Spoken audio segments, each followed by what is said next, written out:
Hello guys, welcome back to my YouTube channel Shampa কিচেনের তরফ থেকে তোমাদেরকে অনেক অনেক স্বাগত। তো আজকের রেসিপিটা হচ্ছে আলু পোস্তর ডালনা। তো কিভাবে বানাবো তো চলো দেখাই। এই রেসিপিটার জন্য আমার কি কি লাগবে: কাজু, কিশমিশ, টমেটোটা আমি পেস্ট করে নেব, হলুদ গুঁড়ো, গোটা জিরায়, আর ফোড়ন লাগছে আমার শুকনো লঙ্কা, তেজপাতা, শাহি গরম মশলা। পোস্তটা আগে থেকে ভিজিয়ে রেখেছি আমি। আর নিয়েছি আতপ চাল, এটাও ভিজিয়ে রেখেছি। আর নিয়েছি জোহা চাল, চিনি, আর এখানে নিয়েছি আমি বেটে নেব কাঁচা লঙ্কা, আদা, লবণ, আর কেটে রেখেছি আলু। পোস্ত আর আতপ চাল ভিজানোটা আমি বেটে নেব। 2-4টা কাঁচা লঙ্কাও দিয়ে দিয়েছি, তো একসাথে বেটে নেব।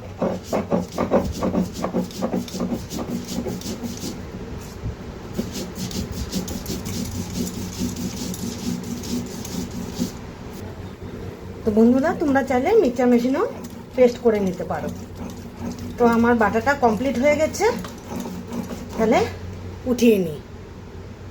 তো পোস্ত বাটা আমার কমপ্লিট হয়ে গেছে। তো এখন বেটে নেব কাঁচা লঙ্কা, আদা আর গোটা জিরে, সামান্য গোটা জিরে দিয়ে বেটে নেব।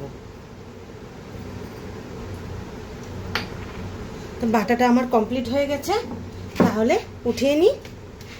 কড়াই বসিয়ে দিয়েছি, তো দিয়ে দিচ্ছি রিফাইন তেল। পোস্ত বড়া করে নেব।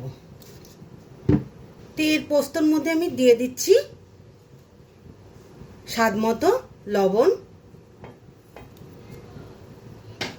আর দিয়ে দিচ্ছি চিনি।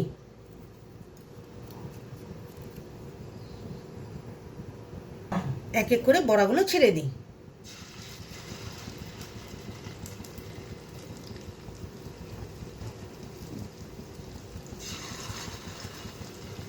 এক এক করে বড়াগুলো দিয়ে দিয়েছি, তাহলে উল্টিয়ে দিই।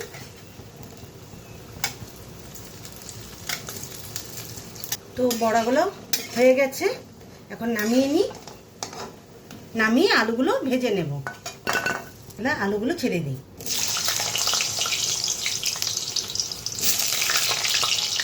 আলুগুলো ছেড়ে দিয়েছি, দিয়ে দিব সামান্য লবণ আর হলুদ গুঁড়ো।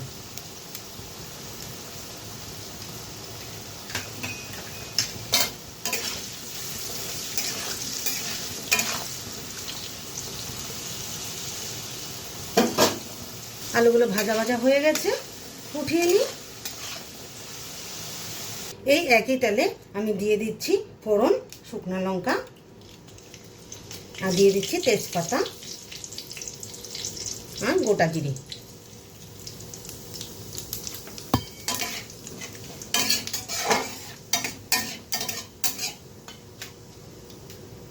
তো দিয়ে দিব জোহা চাল।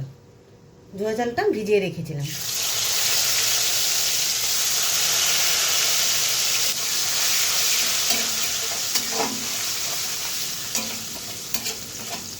একটু হালকা হালকা ভাজা হয়ে গেলে মশলাটা দিয়ে দিব।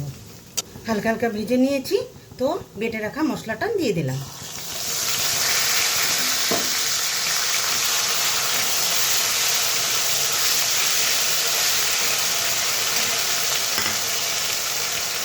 তো দিয়ে দিব টমেটোর পেস্টটা।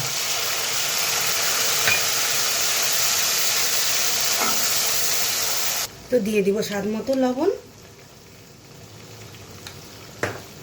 চিনি, হলুদ গুঁড়ো। কালারের জন্য দিয়ে দিচ্ছি কাশ্মীরি লঙ্কার গুঁড়ো।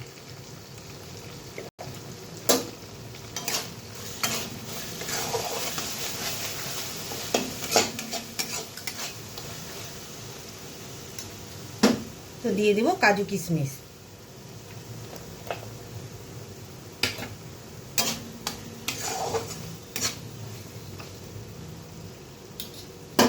দু মিনিটের জন্য ঢেকে রাখি। ঢাকনাটা উঠিয়ে দিই। তেল বেরিয়ে গেছে, দেখো মশলাটা আমার কষে গেছে। তো দিয়ে দিব পরিমাণ মতো জল।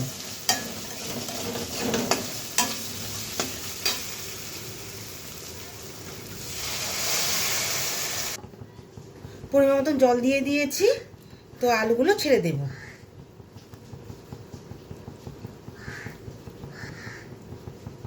তো আবারও ঢেকে রাখবো। ঢাকনাটা উঠিয়ে বড়াগুলো ছেড়ে দিই।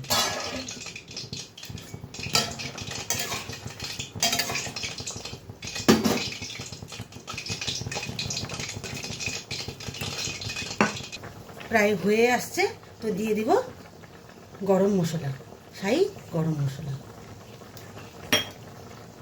তো ঘি দিয়ে নামিয়ে নেব।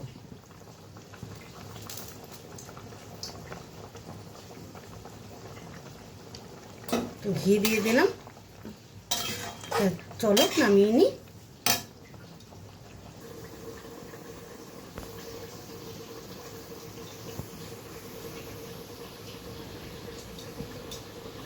এই রেসিপিটা কেমন লেগেছে অবশ্যই কমেন্টে জানাবে, আর লাইক শেয়ার অ্যান্ড সাবস্ক্রাইব করতে একদম ভুলবে না। বাই।